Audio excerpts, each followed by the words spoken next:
ఇది ఒక చిన్న పల్లెటూరు. అక్కడ ఉండే ప్రజలు ఇస్సాన్ అనే జాతికి చెందినవారు. వాళ్ళు ఎక్కువగా ఆత్మల్ని నమ్ముతూ ఉంటారు. ఆ ఊరికి కొంతమంది స్టూడెంట్స్ ఒక డాక్యుమెంటరీ షూట్ చేద్దామని చెప్పి వస్తారు. అక్కడున్న ఊరి పరిసరాలన్నీ వాళ్ళు షూట్ చేస్తారు. అక్కడ ప్రజల ఆచారం ప్రకారం వాళ్ళు ఎక్కువగా ఆత్మల్ని నమ్ముతారు. ఆ ఆత్మలకి ఈ ప్రజలకి మధ్య ఉండి ఒక వ్యక్తి వారి సమస్యలను తీరుస్తూ ఉంటుంది. ఆ వ్యక్తి పేరే నిమ్. కట్ చేస్తే ఈ డాక్యుమెంటరీ వాళ్ళు అక్కడి నుంచి నిమ్ దగ్గరికి వెళ్ళి నిమ్ని చాలా విషయాలు అడుగుతారు.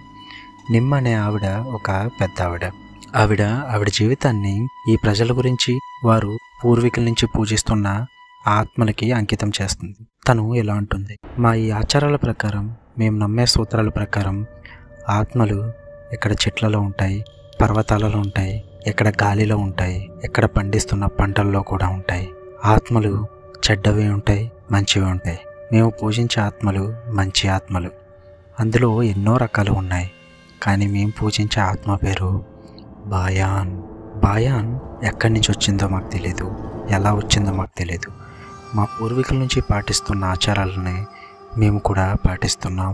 మేమెంతో ఎక్కువగా వీటిని నమ్ముతూ ఉంటామని అంటుంది. వచ్చేస్తే అదే టైంకి బాయాన్ దగ్గరికి ఒక మగుడు పెళ్ళం వస్తారు. అందులో ఆవిడ ఎలా అంటుంది, మా ఆయన ఒక తాచుపామును పట్టుకుని దాని నుంచి మందు తయారు చేయడం చేశాడు. అప్పటి నుంచి మాకు ఎన్నో సమస్యలు ఏర్పడ్డాయని అంటుంది. అందుకు నిమ్ దానికి విరుగుడు చేసి పూజ చేయించి ఆ విముక్తి కలుగు చేస్తుంది. తర్వాత ఆ విద్యార్థులు ఎలా అంటారు, మేము ఎక్కడే కొన్ని రోజులుండి మీ జీవితంలో జరిగే సంఘటనలన్నింటినీ మేము రికార్డ్ చేసి డాక్యుమెంటరీగా చేస్తామని. అందుకు నిమ్ ఒప్పుకుంటుంది. నిమ్ యొక్క సాధారణ జీవితాన్ని వాళ్ళు చూపిస్తారు.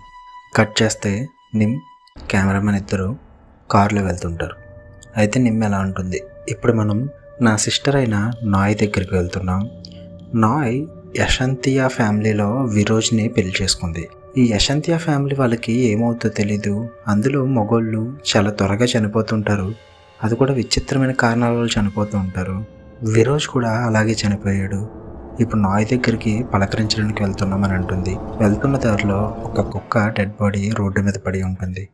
అది నాయ్కి కొంచెం విచిత్రంగా అనిపిస్తుంది. నాయ్ అక్కడికి వెళ్ళాక వాళ్ళ ఫ్యామిలీ మొత్తాన్ని కలుస్తుంది. తన తమ్ముడు మనీత్, వాళ్ళ భార్య, వాళ్ళ చిన్న కొడుకు, అదేవిధంగా తన చెల్లి అన్న నాయ్ని, నాయ్ యొక్క కూతురు మెకాని, మొత్తం ఫ్యామిలీ అందరినీ కలిసి మాట్లాడుతుంది. నాయ్ తమ్ముడైన మనీత్కి ఒక కొడుకు ఉండేవాడు. ఆ కొడుకు మోటార్ సైకిల్ యాక్సిడెంట్లో చనిపోయాడని చెప్పి నాయ్కి తెలుస్తుంది. అప్పుడు నాయ్ ఊర్లో ఉండకపోవడం వల్ల వెళ్ళలేకపోతుంది. అక్కడ జరిగిన కార్యక్రమాలను నిమ్ ఎంతగానో హెల్ప్ చేస్తుంది. అలా పూజ గట్ట అవుతున్నప్పుడు నిమ్ మెక్కా దగ్గరికి వెళ్ళి మెక్కాని కలుస్తుంది. మెక్కా నాయ్ యొక్క కూతురు. పనులన్నీ పూర్తయిన తర్వాత మెక్కా నాయ్ చెయ్యి పట్టుకొని, అమ్మ నీకు కొన్ని సామానం తీసుకురమ్మని ఈ లిస్ట్ ఇచ్చింది అని చెప్తుంది. కానీ నిమ్మ మాత్రం అలా ఉండిపోద్ది. ఎందుకో తెలీదు, మెక్కా నిమ్ చెయ్యి పట్టుకున్నప్పుడు ఏదో ఒక ఫీలింగ్ నిమ్కి కలుగుతుంది. మెక్కా వెళ్ళిపోతుంది, కానీ నిమ్మ మాత్రం అలా ఉండిపోతుంది. తర్వాత నిమ్మ చెల్లికి కావాల్సిన సామాన్లన్నిటిని నిమ్ తీసుకువచ్చి వాళ్ళ చెల్లికి అప్పచెప్పుతుంది. అదే టైంకి మెక్కా వాళ్ళ ఫ్రెండ్స్తో డ్రింక్ చేస్తూ ఉంటూ ఒక్కసారిగా సడన్గా గొడవ పెట్టుకుంటుంది. అక్కడ ఉన్న తన ఫ్రెండ్స్ని కొట్టబోతుంది. వాళ్ళందరూ తనని దూరంగా ఉంచుతారు. తర్వాత కట్ చేస్తే నిమ్ వాళ్ళ తమ్ముడు వైఫ్ని అడుగుతుంది మెక్కా ఇలా ఎక్కువగా తాగుతూ ఉంటుందని. అయితే తను ఇలా అంటుంది, ఎప్పుడు ఇంతలా తాగేది కాదు, ఇదే మొదటిసారి తన్ని ఇలా చూడడం అని. కట్ చేస్తే ఆ రోజు రాత్రి నిమ్ పడుకోవడానికి వెళ్తూ ఉంటుంది. అలా వెళ్తుండగా అందరూ పడుకుంటారు, కానీ మెక్కా మాత్రం లేచి కూర్చుని బయటికి చూస్తూ ఉంటుంది. నిమ్ 2 సార్లు మెక్కా అని పిలుస్తుంది, కానీ పలకదు. అయితే మెక్కా చూస్తున్న వైపు నిమ్ చూస్తే అటువైపు ఒక కళ్ళు లేని ముసలావిడ నుంచుని ఉంటుంది. మెక్కా తననే చూస్తూ ఉంటుంది. ఆ కళ్ళు లేని ఆవిడ కూడా అక్కడే నుంచుని ఉంటుంది. 2-3 సార్లు పిలిచినా మెక్కా పలకదు. తర్వాత పడుకుండిపోతుంది. నిమ్కి ఏం అర్థం కాదు. కట్ చేస్తే ఉదయం అవుతుంది. ఉదయం బయట హడావుడి జరుగుతుంటుంది. నిమ్ బయటికి వచ్చి ఏమైందని వాళ్ళ పెద్దని అడిగితే పక్కనే ఉంటున్న ముసలావిడి, కళ్ళు లేని ముసలావిడి చనిపోయిందని అంటారు. అది విన్న నిమ్కి అనుమానం వచ్చి మెక్కా వైపు చూస్తుంది. మెక్కా అక్కడ విచిత్రంగా నిలబడి నిమ్ని చూసి అక్కడి నుంచి వెళ్ళిపోతుంది. నిమ్కి చాలా అనుమానాలు ఏర్పడతాయి. వెంటనే పరిగెత్తుకుని మేక గదిలోకి వెళ్ళి మొత్తం వెతుకుతుంది. మేక గదిలో ఒక వేలాడుతున్న దండ వంటిది ఉంటుంది. అదే టైంకి మేక వాళ్ళ అమ్మ వచ్చి ఏం చేస్తున్నావు నా కూతురు గదిలోని గట్టిగా అడిగితే అది చూపిస్తుంది. నిమ్ వాళ్ళ చెల్లి ఇద్దరూ ఇలా అనుకుంటారు, అదేంటో నీకు తెలుసు కదా, ప్రేతాత్మల నుంచి మనల్ని రక్షించుకోవడానికి అది వాడుతూ ఉంటాం, అది మేక ఇంట్లో ఎందుకుంది అని అడుగుతుంది. అందుకు నాయ్ దగ్గర నుంచి సమాధానం ఉండదు. అప్పటి నుంచి మేకాని నిమ్ము కనిపెడుతూ ఉంటుంది. కెమెరామ్యాన్ ఒకడు నిమ్ని ఫాలో అవుతూ ఉంటాడు. తన జీవితంలో జరుగుతున్న సంఘటనలు అలా ఆ కెమెరామెన్తో షేర్ చేసుకుంటూ ఉంటుంది. తన ఉద్యోగం గురించి, తను చేస్తున్న పనుల గురించి, అలాగే తన లైఫ్లో జరిగిన కొన్ని విషయాలను మేక కెమెరాలో షేర్ చేసుకుంటుంది. అవన్నీ ఈ స్టూడెంట్స్ రికార్డ్ చేసుకుంటూ ఉంటారు డాక్యుమెంటరీ కోసం. ఒకరోజు మేక చాలా వరకు తాగేసి ఇంటికి వెళ్లకుండా ఉద్యోగం చేస్తున్న ప్లేస్కి వెళ్ళి పడుకుంటుంది. తర్వాత రోజు ఉదయం డోర్లు తీసేసరికి మేక లోపల ఉండడం చూసి అందరూ ఆశ్చర్యపోతారు. అయితే అక్కడ పనిచేసే ఆవిడే వచ్చి మేకాని లేపుతుంది. మేక చాలా మత్తుగా ఉండి లెగుస్తుంది. కానీ అదే టైంకి ఒక వ్యక్తి మేక వేసుకున్న స్కట్ట వైపు చేయిబెట్టి చూపిస్తాడు. అదే టైంకి మేక కింద చూస్తే అందులోంచి బ్లడ్ కారుతూ ఉంటుంది. వెంటనే మేక వాష్రూమ్కి పరిగెట్టి మొత్తం నీళ్లు పెట్టి కడుక్కొని అక్కడి నుంచి ముఖం చూపించుకోలేక ఇంటికి పారిపోతుంది. ఆ స్కట్ అంతా ఎర్ర మరకలతో తడిచిపోయి ఉంటుంది. అయితే తనకి పీరియడ్స్ వచ్చింది కదా అని అనుకుంటారు, పెద్దగా పట్టించుకోరు. వాళ్ళమ్మ కూడా అక్కడ స్టూడెంట్స్ ఇలా ఉంటుంది.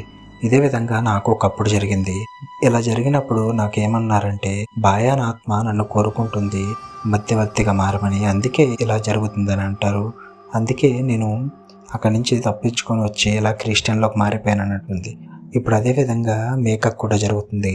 నేను ఎట్టి పరిస్థితుల్లోనూ తనని బాయాన్ని నమ్ముకునేలా చేయను, తనకి మా అక్కలాగా లాంటి నిమ్ము జీవితం వద్దు అని అంటుంది. అందరూ దాన్ని ఎంతో సులువుగా తీసుకుంటారు. అక్కడి నుంచి మేక జీవితం మారిపోతుంది. ఒకరోజు సడన్గా మేక వాళ్ళమ్మ వెళ్ళి మేక రూమ్ డోర్ కొడితే ఓపెన్ చేయదు. ఏంటని బలంగా ఓపెన్ చేస్తే లోపల మేక ఒక మూలన పడిపోయి చుట్టూ బ్లడ్ ఉంటూ ఉంటుంది. అది చూసి నాయ్ భయపడి వెంటనే తన హాస్పిటల్లో జాయిన్ చేస్తుంది. అప్పుడే హాస్పిటల్కి నిమ్ పరిగెట్టుకుంటూ వచ్చి మేకని చూసి ఆశ్చర్యపోతుంది. అయితే నిమ్ తన సిస్టర్ నాయ్తో ఎలా ఉంటుంది, ఖచ్చితంగా ఎక్కడో ఏదో తప్పు జరుగుతుంది, దీన్ని మనం సాల్వ్ చేయకపోతే ఇంకా ముందు చాలా ఇబ్బంది అవుతుంది అని అంటుంది. ఇక వాళ్ళమ్మ మేకకి ఏం జరిగిందని చెప్పి ఎంతో బెంగ పెట్టుకుని మేకని ఒక మంత్రగాడి దగ్గరికి తీసుకెళ్తుంది. వాడు పూజ చేస్తున్నప్పుడు నిమ్మ అదే టైంకి అక్కడికి వచ్చి మేకని బయటికి లాగి నాయ్ని తిడుతుంది. ఎందుకు ఇలా ఎవరి దగ్గర పడితే వాళ్ళ దగ్గర తీసుకొస్తున్నావు, ఇలా చేయిస్తే లేనిపోని ఆత్మలు పట్టుకుంటే నీకు తెలీదా, మేకకు పట్టింది వేరు, నువ్వు చేయిస్తున్నది వేరు, ఇలా చేయడం తప్పు అని చెప్పి అక్కడి నుంచి మేకాని తీసుకెళ్ళిపోతుంది.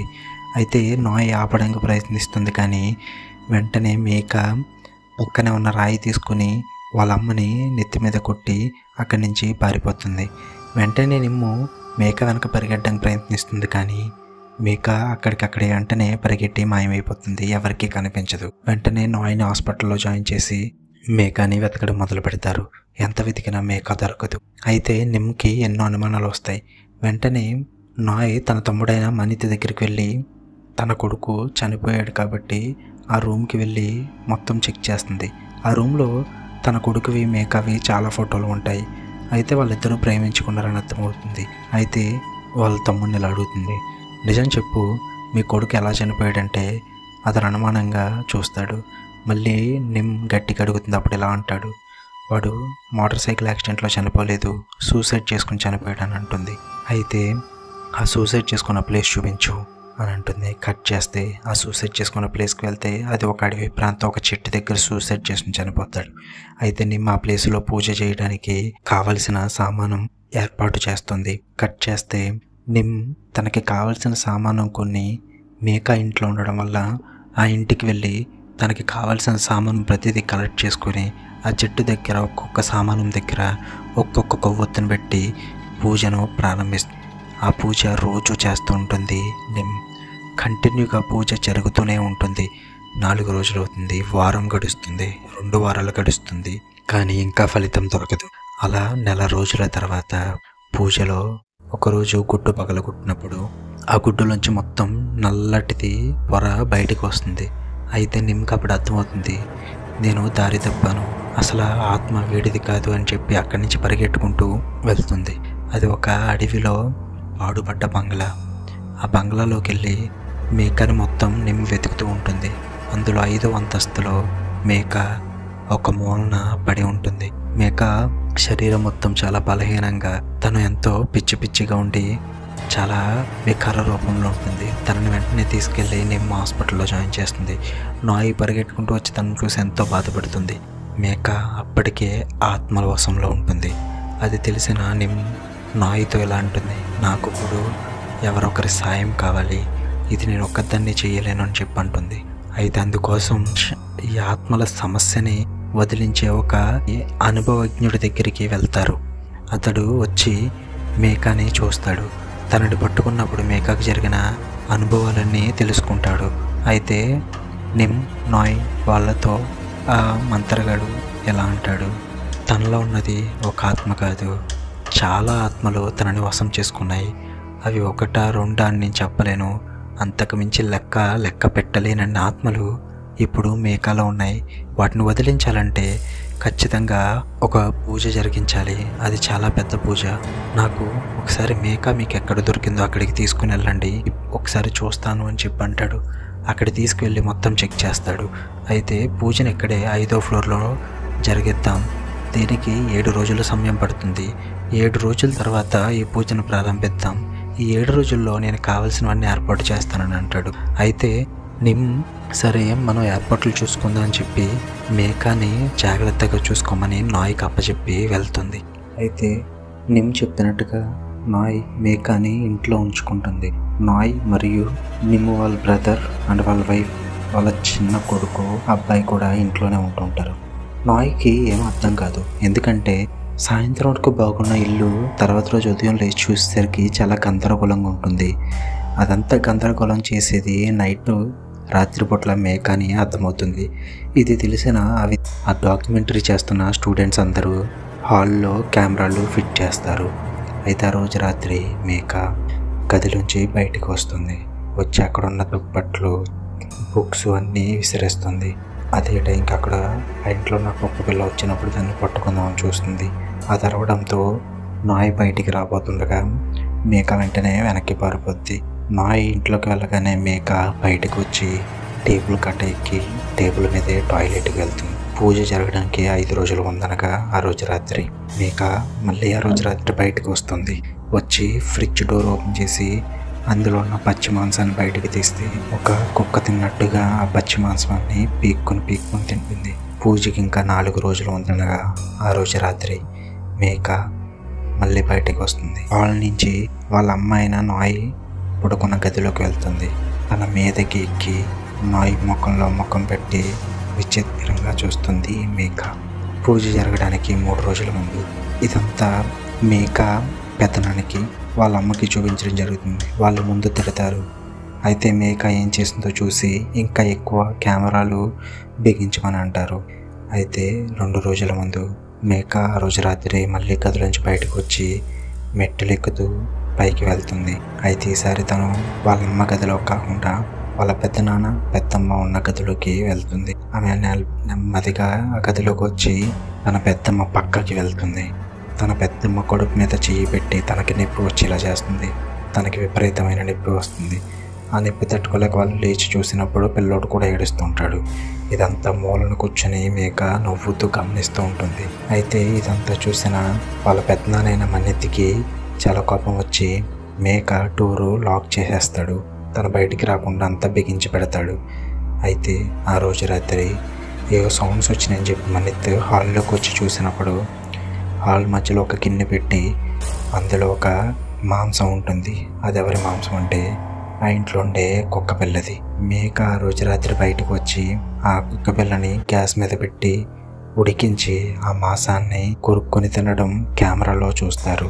తన అక్కడి నుంచి వాళ్ళ పెద్దనాన్న గదిలోకి వెళ్ళి ఉయ్యాలలో పడుకోబెట్టిన కొడుకుని తీసుకుని అక్కడి నుంచి వెళ్ళిపోద్ది. అది కెమెరాలో చూసిన మనిత్తి వెంటనే తన వైఫ్ని కట్టలేపి వెంటనే మేక వెళ్ళిన వైపు పరిగెట్టుకుంటూ వెతుక్కుంటూ వెళ్తారు. మేక నరుస్తూ మొత్తం వెతుకుతారు కానీ కనిపించదు. కొంచెం దూరంలో తనకు అబ్బాయి కనిపిస్తాడు. వెంటనే తనని ఎత్తుకుని వాళ్ళ అమ్మకి అప్పగిస్తాడు. అయితే ఒక్కసారిగా నిశ్శబ్దం. తను మేక అంటూ మొత్తం వెతికినప్పుడు ఒకవైపు నుంచి మేక దాడి చేస్తుంది. ఆ కత్తి వాళ్ళ పెద్దనాన్న చేతిలో గుచ్చుకుంటుంది. తనని అక్కడికి బంధిస్తారు. ఇంకా పూజకు ఒక రోజు మిగిలి ఉంది. అయితే పూజకు ముందు రోజు నాయ్ నిమ్ము దగ్గరికి వెళ్తుంది. కానీ డోర్ తీసి ఉండదు, లాక్ వేసి ఉంటుంది. ఏంటి నిమ్ము లేదని చెప్పి ఫోన్ చేస్తే ఫోన్ ఇంట్లో మోగుతూ ఉంటుంది. అయితే డోర్ ఓపెన్ చేసుకుని లోపలికి వెళ్ళి చూస్తే లోపల చాలా గందరగోళంగా ఉంటుంది. ఏంటి ఎంత గందరగోళంగా, నిమ్ము వదిలిపెట్టదు కదా అని చెప్పి మొత్తం చెక్ చేస్తే నిమ్ము లోపల బెడ్ మీద చనిపోయి ఉంటుంది. తను పడుకున్నప్పుడు నిద్రలో చనిపోయిందని వాళ్ళకి అర్థమవుతుంది. నిమ్ము చనిపోయినందుకు చాలా బాధపడతారు. తనకు చేయాల్సిన అంత్యక్రియలు చేయించి పెద్ద మంత్రిగాన్ని పిలుస్తారు. ఆయన వచ్చి ఎలా అంటాడు, నిమ్ము ఉన్నా లేకపోయినా సరే మనం పూజ చేయాల్సి వస్తుంది. ఇంక మొదలుపెట్టింది ఆపకూడదు. రేపు అమ్మాయిని గదిలో బంధించి మీరు ముసుగు వేసుకొని నేను చెప్పిన ఫ్లోర్కి 5th ఫ్లోర్కి అక్కడికి వచ్చిండని అక్కడ ఏర్పాటు చేయాల్సిన పూజ మొత్తానికి ఏర్పాటు చేస్తారు. అయితే మేకాని తన గదిలో బంధించి ఆ డోర్ మొత్తానికి కొన్ని స్టిక్కర్లు అంటిస్తారు తను బయటికి రాకుండా. అయితే మేకా స్థానంలో వాళ్ళ అమ్మాయిన నాయ్ని ముసుగు వేసుకుని పాడుపడ్డ బిల్డింగ్లోకి తీసుకొని వెళ్తారు. అక్కడికి తీసుకొని వెళ్ళాక ఆ మంత్రగాడు మొత్తం పూజకి ఏర్పాటు చేసి పూజలు జరిగిస్తూ ఉంటాడు. మేకాని వశం చేసుకున్న ఆత్మలన్నిటినీ పిలుస్తూ ఉంటాడు. ఆ ఆత్మలు ఒక్కసారిగా ఆ ప్రదేశానికి వస్తాయి. ఇదంతా డాక్యుమెంటరీలో రికార్డ్ అవుతూ ఉంటుంది. అక్కడ ఆ కెమెరామెన్స్ ఒక్కొక్క పూజని రికార్డు చేస్తూ ఉంటారు. ఆ ఆత్మలన్నీ వచ్చినప్పుడు అక్కడ ఎంతో ఎక్కువ గాలి వేస్తూ ఉంటుంది. కట్ చేస్తే అదే టైంకి మీకా తన ఇంట్లో డోర్ కొడుతూ ఉంటుంది. వాళ్ళ పెద్దమ్మ, పూజకి సంబంధించిన ఒక వ్యక్తి అక్కడ ఉంటారు. మేకా డోర్ కొట్టినప్పుడు వాళ్ళు మొదట ఓపెన్ చేయరు, ఎంత కొట్టినా సరే ఓపెన్ చేయరు. కట్ చేస్తే పూజ జరుగుతున్న ప్రాంతంలో ఒక్కసారిగా మేకా వాళ్ళ అమ్మాయిన నాయ్ నోట్లోంచి మొత్తం బ్లడ్ వచ్చేస్తూ ఉంటుంది. తను రక్తంతో తడిచిపోతుంది మొత్తం. వెంటనే తన నెత్తి మీద వేసిన ముసుగు తీస్తారు. తన నోట్లోంచి మొత్తం ఒక నల్లటి ద్రవంలాగా ఒక కుండలోకి కక్కేస్తుంది. వెంటనే ఆ కుండ మీద గుడ్డ కట్టేస్తాడు ఆ మంత్రగాడు. ఇది ఇలా ఉండగా మేకా మాత్రం డోరు ఓపెన్ చేయట్లేదని చెప్పి తన పెద్దమ్మ కొడుకు ఏడుస్తున్నట్టు ఆ గదిలోంచి వినిపిస్తుంది. అయితే తను ఎంతో బెంగ పెట్టుకుంటుంది. నా అబ్బాయి అక్కడికి ఎలా వెళ్ళాడని చెప్పి డోర్ ఓపెన్ చేయడానికి ప్రయత్నిస్తుంది. కానీ అదంతా అబద్ధం. ఆ డోర్ మీరు ఓపెన్ చేయకూడదన్నా సరే ఎంత చెప్పినా తన వినదు. బలవంతంగా ఆ డోర్ ఓపెన్ చేయడానికి ప్రయత్నిస్తుంది. కట్ చేస్తే అక్కడ మంత్రగాడు ఆ గుడ్డ కట్టిన కొండను తీసుకుని 5వ ఫ్లోర్కు అలా నడుస్తూ ఒక దిక్కున ఆగిపోతాడు. వెనకాల ఉన్న తన శిష్యుడు ఎందుకు మాస్టర్ ఆగిపోయారని అడిగితే ఏం మాట్లాడాడు. వెంటనే అక్కడ కరెంటు పోతే మొత్తం లైట్లన్నీ ఆరిపోతాయి. కెమెరా లైట్ ఆన్ చేసి వస్తే మాస్టర్ విచిత్రంగా నుంచుని ఉంటాడు. మాస్టర్ అని పిలిస్తే తను ఇటువైపు తిరిగి విచిత్రంగా నవ్వుతూ అక్కడి నుంచి కిందకి దూకేస్తాడు. కట్ చేస్తే మేకా ఉన్న డోర్ని వాళ్ళ పెద్దమ్మ ఓపెన్ చేస్తుంది. లోపలికి వెళ్ళి చూస్తే మేకా మూల కూర్చొని ఉంటుంది. తను మేకా అనుకుంటూ దగ్గరికి వెళ్తే ఒక్కసారిగా తన చేతిలో ఉన్న గాజు పెంకు తీసుకుని వాళ్ళ పెద్దమ్మని పొడిచి చంపేస్తుంది. వెంటనే అక్కడున్న కెమెరామెన్ అందరూ భయపడతారు. కట్ చేస్తే పూజ జరుగుతున్న ప్రాంతంలో అన్ని దిక్కుల కొవ్వొత్తులారిపోతాయి. కెమెరా లైట్లు ఆన్ చేసి అందరినీ వెతికితే ఒక్కరు కూడా కనిపించరు. ఏమైంది ఎవరికి అర్థం కాదు. వెంటనే మనం ఎక్కడి నుంచి వెళ్ళిపోదామని అనుకుంటారు ఆ స్టూడెంట్స్. అయితే ఒకవైపు నుంచి అక్కడ పూజ చేయడానికి వచ్చిన ప్రతి ఒక్కరిని ఒక్కొక్క ఆత్మవశం చేసుకుంటుంది. వాళ్ళందరూ వీళ్ళ మీద దాడి చేస్తారు. కట్ చేస్తే మేకా అక్కడ ఇంట్లో ఉన్న అందరినీ చంపేస్తుంది. ఆఖరికి వాళ్ళ పెద్దమ్మ కొడుకుని కూడా ఉయ్యాలలో అక్కడికక్కడే తిండి చంపేస్తుంది. అది చూసి భయపడిన కెమెరామెన్ అక్కడి నుంచి పరిగెట్టుకుని వెళ్ళి ఒక బాత్రూంలో తాకుంటాడు. అయితే మేకా నెమ్మదిగా డోర్ ఓపెన్ చేసి తనని కూడా చంపేస్తుంది. కట్ చేస్తే అక్కడ మాస్టర్ నుచ్చుగా చనిపోయి ఉంటాడు. తన కాళ్ళు చేతులు విచిత్రంగా విరిచేసి ఉంటాయి. మిగతా వాళ్ళందరినీ కూడా అక్కడున్న ఆత్మలు తినేస్తాయి. మేకా వాళ్ళ అమ్మ నాయ్ని కూడా ఒక ఆత్మవశం చేసుకుంటుంది. నాయ్ తమ్ముడైన మణితో వచ్చి నాయ్ని ఏమైంది అని అంటూ ఉంటాడు. అప్పటికి మిగిలిన ఆత్మలు కూడా అక్కడున్న వాళ్ళని నాయ్ వాళ్ళ తమ్ముడు మణిత్ని కూడా పట్టుకుంటాయి. మణిత్ ఏమో అక్కడున్న ఒక మనిషిని చంపి పైనుంచి కిటికీలోకి దూకి చచ్చిపోతాడు. అదే టైంకి మేకా అక్కడికి వస్తుంది. బయట మిగిలి ఉన్న ఒక్క కెమెరామెన్ కూడా మేకా చంపేస్తుంది. లోపల ఉన్న వాళ్ళందరూ కూడా చనిపోతారు. మేకా లోపలికి వచ్చినప్పుడు నాయ్ వాళ్ళ అమ్మ మేకా నువ్వు ఇంకా నాకు సరెండర్ అయిపో, నేను భాయా అని అంటుంది. భాయా అంటే వాళ్ళు పూజించే ఆత్మ పేరు. అయితే మేక తన గొంతు పట్టుకొని చంపడానికి ప్రయత్నిస్తుంది, కానీ తర్వాత వదిలేస్తుంది. ఇదంతా రికార్డ్ చేస్తున్న ఒకే ఒక్క కెమెరామెన్ మాత్రం మిగిలి ఉంటాడు. తనని చూసిన మేక తనని కూడా చివరికి చంపేస్తుంది. అక్కడితో కథ ముగుస్తుంది.